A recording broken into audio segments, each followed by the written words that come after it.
네, 알겠습니다. 발표 시작하도록 하겠습니다. 목소리 잘 들리시나요? 네, 발표 시작하도록 하겠습니다.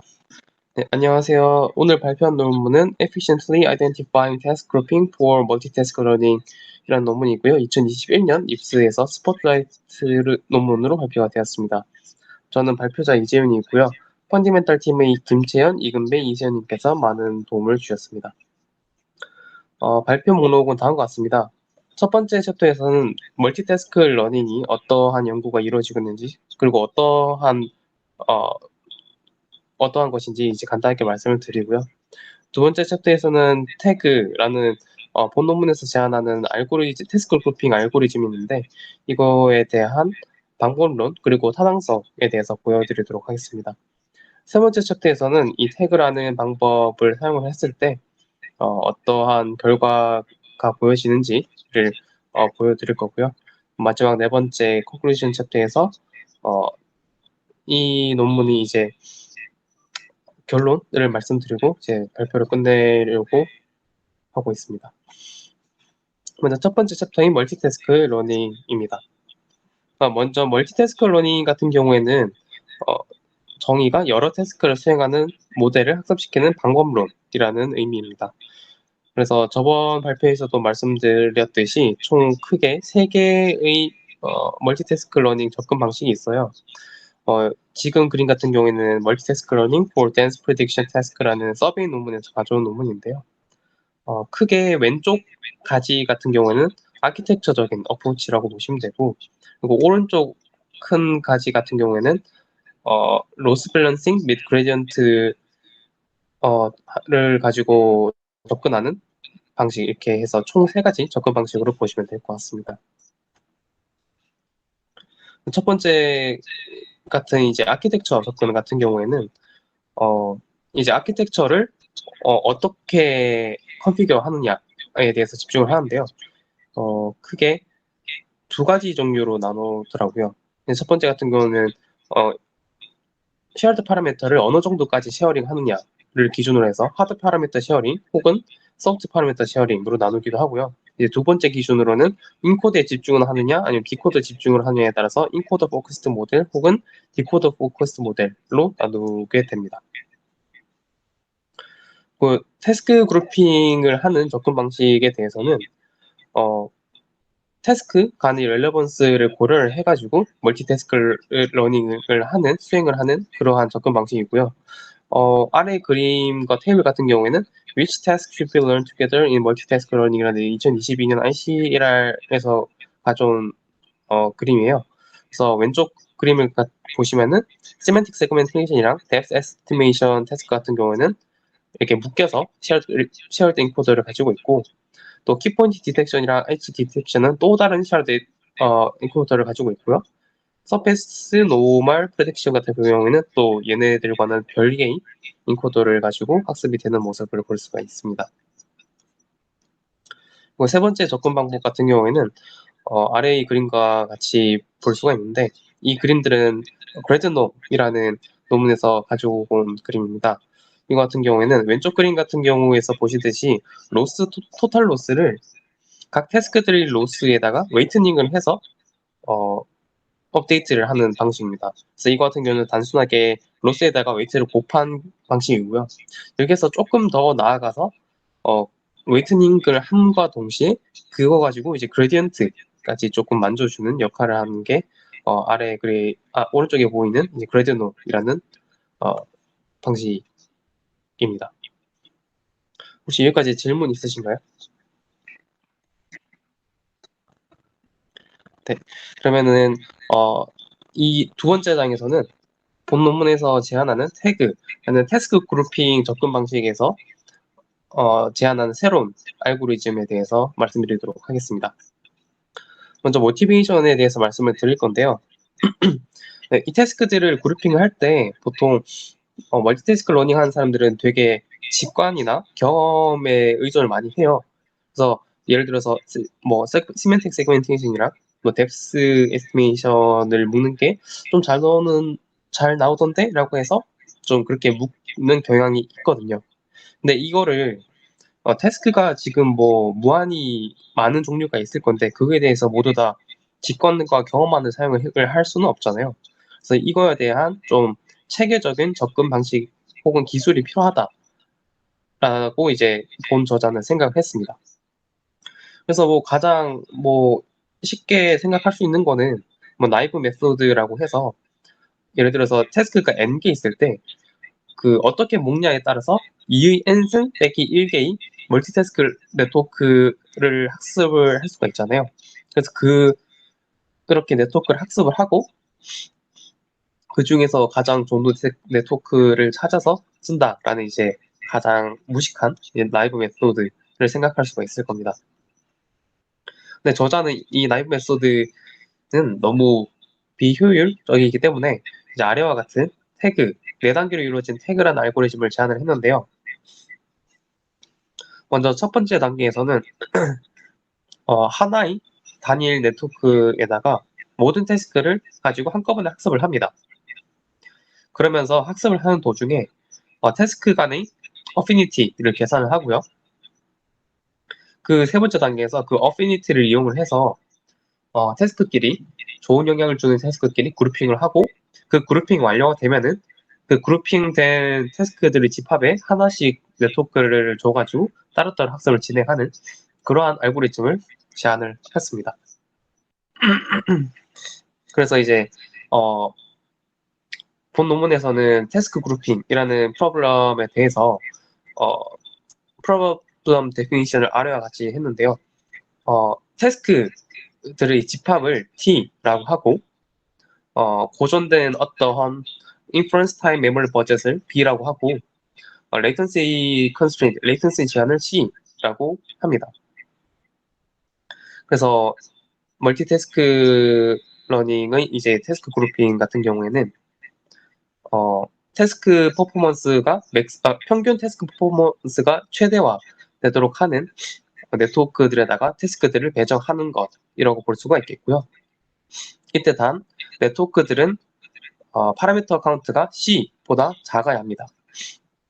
근데 여기서 C는 사실 레이턴시 컨스트레인트라고 했는데 이거를 파라미터 카운트라고 해서 C보다 작거나 같다라고 한 것은 조금 맞지 않다는 게 좀 제 개인적인 생각이기는 합니다. 그리고 또한 네트워크 같은 경우에는 네트워크들의 태스크들이 다 배정되어 있는데 그 선택된 네트워크들의 배정되어 있는 태스크들을 다 합치면은 당연히 전체 태스크의 셋인 타우를 이제 포함을 해야 되는 거고요. 그리고 네트워크들의 전체 개수는 메모리 버젯인 B보다 작거나 같아야 한다는 제한을 가지고 있습니다. 그래서 이러한 circumstance를 좀 공식화를 해보면 아래와 같이 표현을 할 수가 있는데요. n개의 태스크를 가지고 있는 어떤 집합을 T라고 하고 또 K개의 멀티태스크 뉴럴 네트워크들의 집합을 라지 M이라고 합니다. 근데 일단 K는 B보다 작거나 같아야 하고요. 그리고 이제 퍼포먼스 메저 P가 주어졌을 때 태스크 그룹핑의 전체 퍼포먼스는 아래와 같이 표현을 할 수가 있습니다. 그래서 멀티태스크 러닝은 어떠한 파라미터들을 공유를 함으로써 태스크들은 서로 어떤 좀 암묵적으로 인포메이션을 서로 전달한다라고 볼 수가 있는데요. 본 논문에서는 태스크들이 어떤 연속적인 그레디언트 업데이트가 이게 다른 태스크에는 어떻게 영향을 주는지를 분석을 했습니다. 그래서 토탈 로스는 일단 아래와 같이 정의를 하거든요. 그 식을 보시면은 X 같은 경우는 트레이닝 배치고 세타 S는 shared 파라미터이고 세타 I를 태스크 스페시픽 파라미터라고 했을 때 전체 토탈 로스는 각 태스크들에 대한 로스들의 합과 같다라고 말할 수가 있겠죠. 그리고 이때 어떤 트레이닝 배치 XT가 주어졌을 때 이때 T는 타임 스텝 T겠죠. quantity 세타 S given I T 플러스 1 같은 경우에는 i라는 태스크의 로스로 업데이트를 했을 때 shared 파라미터의 그 업데이트된 파라미터를 의미를 하게 됩니다.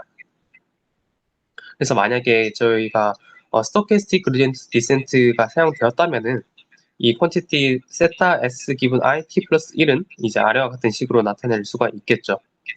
그럼 여기에서 저희가 이것의 효과가 무엇이냐면은 어떠한 특정한 태스크에 의해서 shared 파라미터, 공유하고 있는 파라미터가 어떻게 업데이트 될 것인지를 미리 볼 수 있게 된다는 거죠. 이제 그러면은 태스크끼리 어피니티를 계산을 할 겁니다. 그래서 앞에 왜 제가 이런 말을 했느냐 하면은 앞에와 같이 약간 좀 어떻게 보면 편미분하는 것처럼 이제 샤르트 파라미터가 업데이트가 되는데 이거를 이제 어피니티를 계산하는 데 쓰이거든요. 그리고 예를 들어서 이제 첫 번째 식 같은 경우에는 어피니티 스코어 i to j라고 해서 i라는 태스크의 로스를 가지고 그레디언트를 계산을 하고 그 그레디언트를 업데이트를 했을 때 j라는 태스크의 로스가 얼마나 변하느냐라는 것을 이제 스코어로 표현을 한 겁니다. 그 식을 보시면 1 빼기 로스 j분이 로스 j라고 되어 있는데요. 이제 분모에 있는 로스 j 같은 경우에는 업데이트 하기 전의 shared 파라미터로 계산이 될 로스 j고요. 부문자에 있는 로스 j 같은 경우에는 태스크 i의 그레디언트를 업데이트 했을 때 shared 파라미터로 계산이 된 j번째 태스크의 로스입니다. 그래서 만약에 i번째 태스크의 그레디언트로 업데이트가 되었을 때 j번째 태스크의 로스가 감소가 되었다면 분자값이 작아지니까 1 빼기 예를 들어서 한 0.3 정도가 되겠죠. 예를 들어서 그럼 이제 0.7 정도의 어피니티 스코어가 나오게 되는 겁니다. 근데 만약에 i번째 태스크의 그레디언트로 업데이트를 했더니 j번째 로스가 커졌어요. 그럼 분자가 좀 더 커지기 때문에 여기 어피니티 스코어는 마이너스 값이 되는 거죠. 그래서 다시 말하자면 어피니티 스코어가 높으면 높을수록 i번째 태스크의 그레디언트가 j번째 태스크에 좋은 영향을 주고 있다라고 해석을 할 수가 있습니다. 그래서 이거를 이해하기 쉽게 그림으로 표현한 게 아래 그림인데요. 먼저 세타 S라고 표현되어 있는 게 샤르트 파라미터이고 그 오른쪽에 보시면 디코더에 A, B, C가 있고 로스 A, 로스 B, 로스 C가 계산되어 있는 것을 볼 수가 있습니다.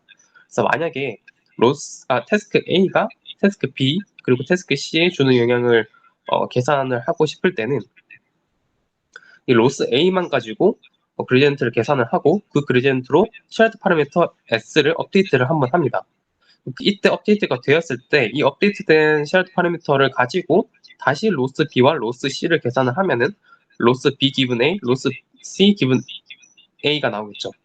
그래서 이거를 통해서 현재 페이지 첫 번째 식과 같이 어피니티 스코어 A to B, A to C를 계산을 할 수가 있게 되는 겁니다. 그래서 예를 들어서 태스크가 3개가 있다고 했을 때 그 어피니티 스코어를 다 계산을 할 수가 있겠죠. 방금과 같은 방식으로. 그래서 이 단일 모델을 가지고 모든 태스크들을 학습을 하는 과정을 통해서 pairwise task affinity를 다 계산을 할 수가 있고요. 공식적으로는 태스크 n개 있다고 했을 때 n 콤비네이션 2개의 밸류 값이 계산이 됩니다.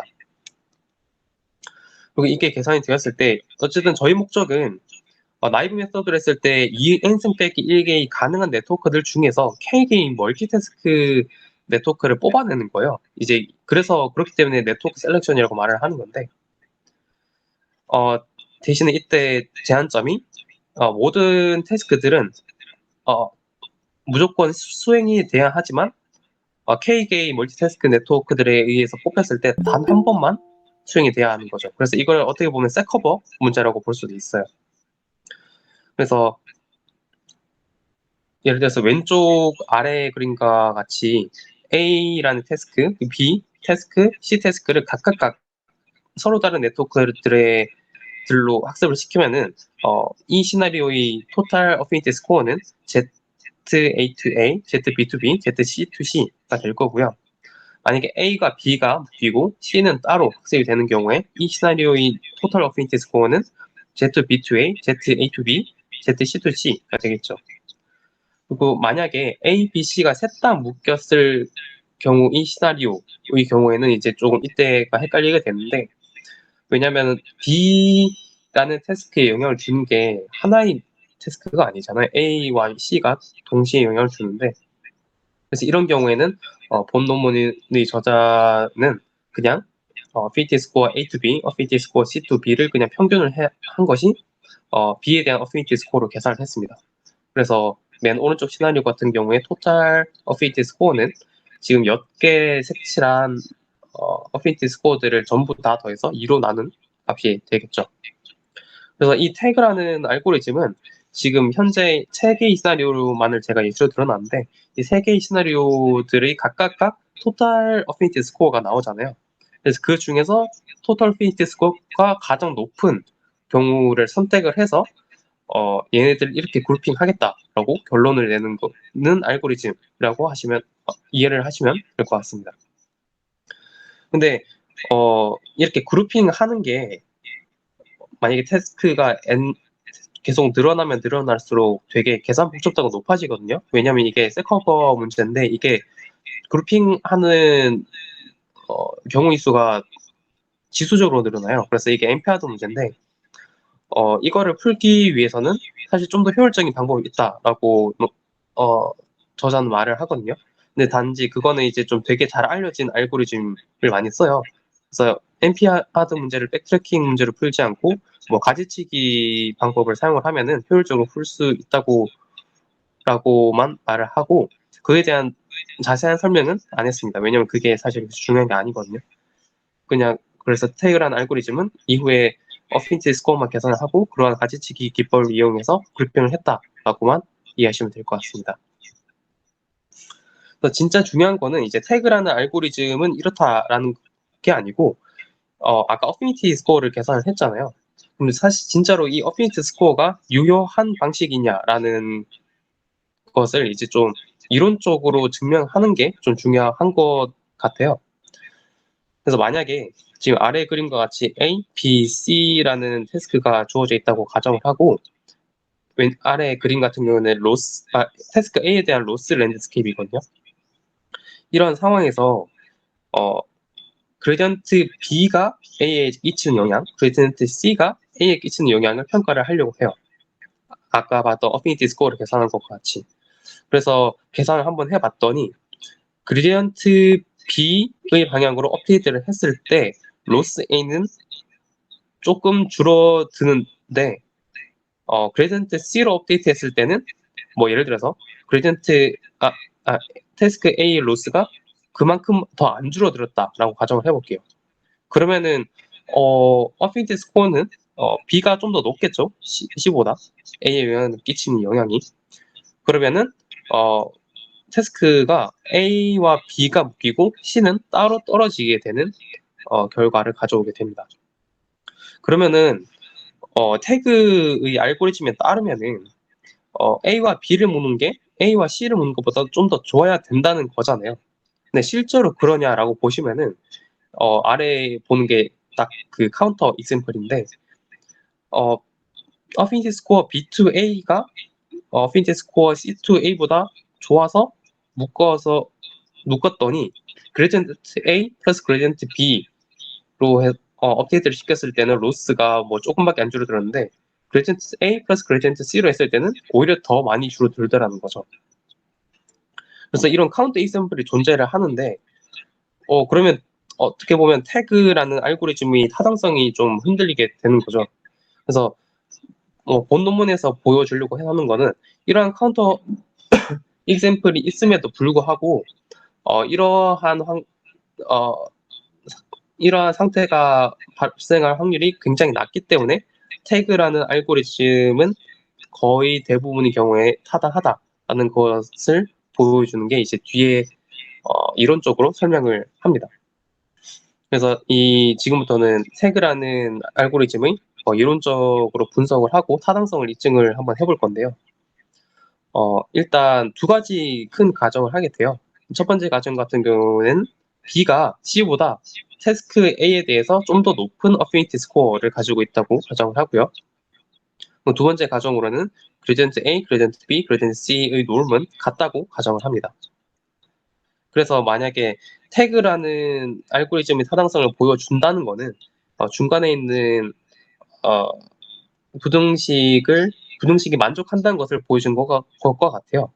이 중간에 있는 부등식이란 그레디언트 A 플러스 그레디언트 B로 업데이트를 했을 때 태스크 A 로스가 줄어든 폭이 그레디언트 A 플러스 그레디언트 C로 업데이트 했을 때 태스크 A 로스가 줄어든 폭보다 더 크다라는 것만 작다는 것을 보여주는 게 되겠죠. 그래서 본 논문에서는 이 부등식을 타당성을 보여주기 위해서 좌항의 어퍼 바운드가 우항의 로어 바운드보다 작으면 여전히 태그는 타당하다는 것을 의미를 하기 때문에 그것을 보여주려고 합니다. 그래서 여기에는 지금 여기에는 베타 스트롱리 스무드밖에 안 써놨는데 알파 스트롱리 컨벡스 그리고 베타 스트롱리 스무드라는 개념을 가져와요. 그래서 베타 스트롱리 스무드라는 것은 아래에 있는 식을 의미를 하는데 이 식에서 이 F는 로스 A로 바꾸고 Y는 세타로 바꾸고 X를 세타 마이너스 에타 곱하기 GA 플러스 GB로 바꾸면은 아까 봤던 중간에 있는 부등식 좌항의 어퍼 바운드를 구할 수가 있어요. 그래서 이거하고 비슷하게 아까 봤던 부등식의 우항의 로어 바운드를 구하면 지금 있는 similarly we got the lower bound of loss A라는 이 문장이 아래에 있는 식을 구할 수가 있게 되고요. 그래서 이 두 개의 어퍼 바운드와 로어 바운드를 통해서 새로운 부등식을 만들면 맨 아래의 식과 같이 됩니다.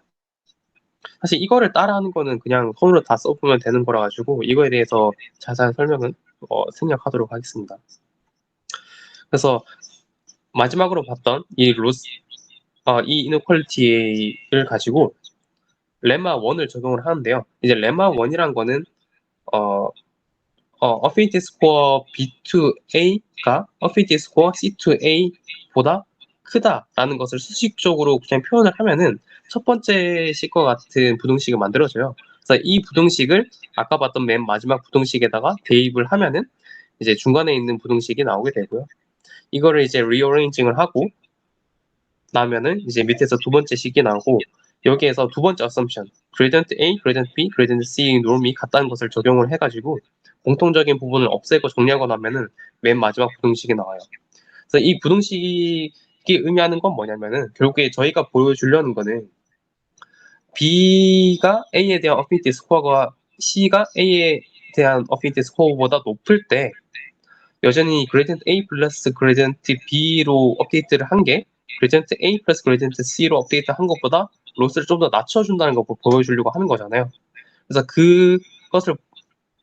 그러한 조건을 만족하려면은 맨 아래에 있는 부등식을 만족하면 그러한 가정이 맞다라는 의미가 됩니다.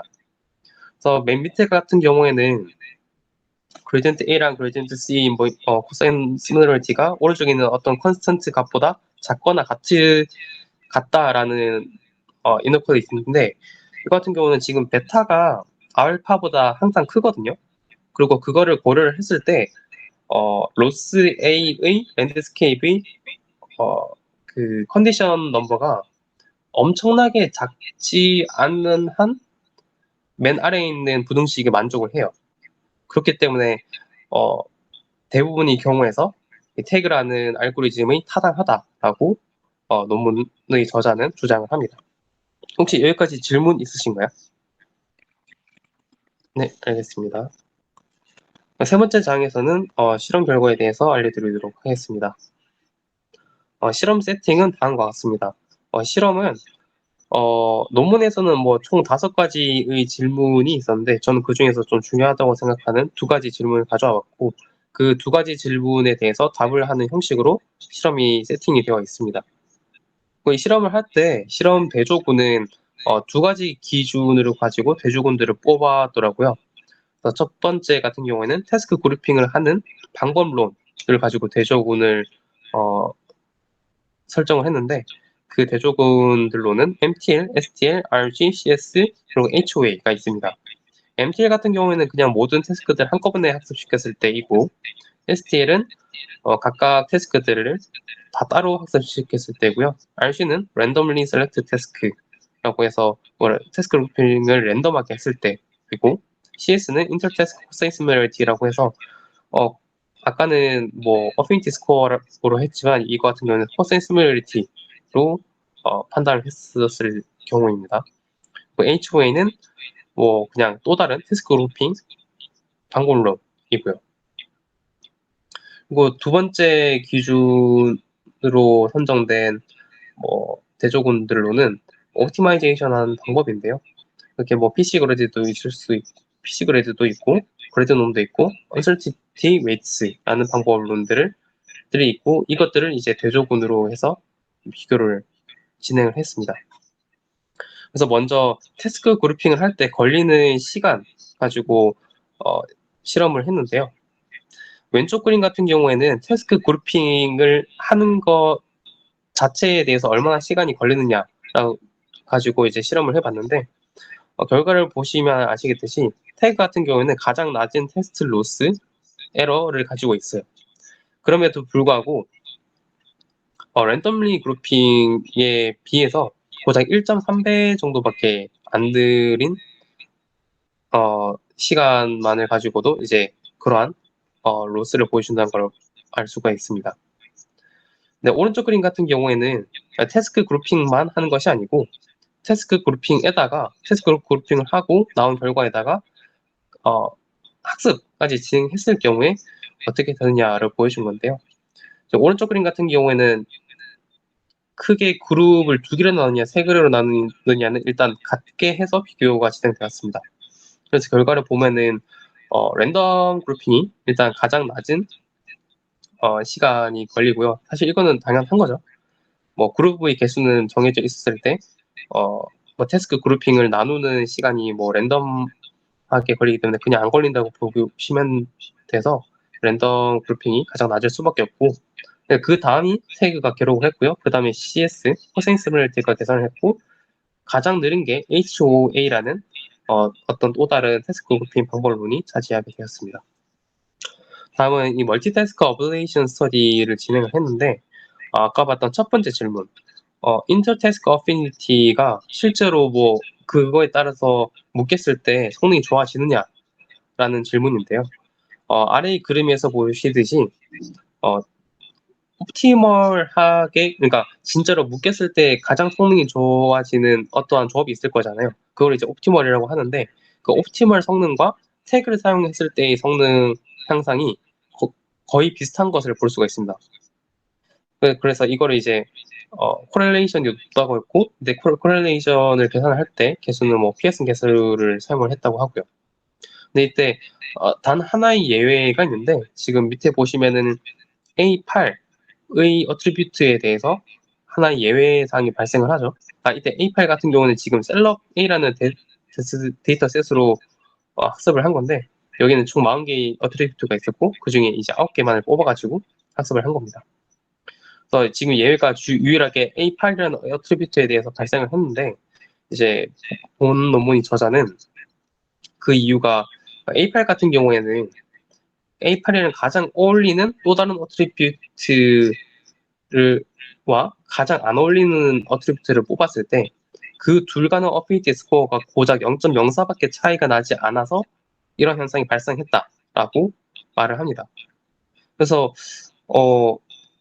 A8 다음으로 조금 가장 좋은 어피니티 스코어와 가장 나쁜 어피니티 스코어의 차이점이 작았던 게 이제 A3였나? 라고 알고 있는데 A3 같은 경우에는 그 두 개의 차이가 어피니티 스코어의 차이가 0.12로 0.04의 3배죠.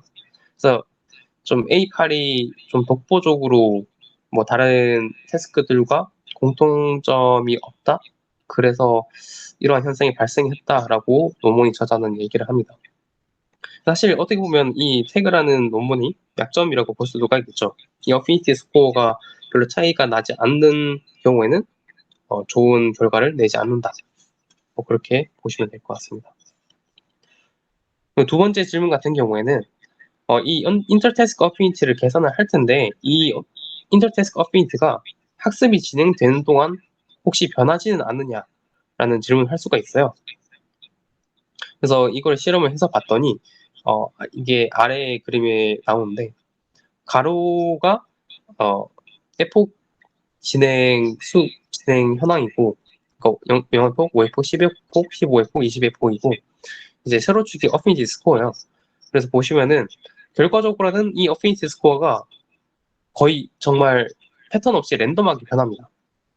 근데 랜덤하게 변함에도 불구하고 이 어피니티 스코어의 랭크는 거의 변하지 않는 것을 보실 수가 있어요.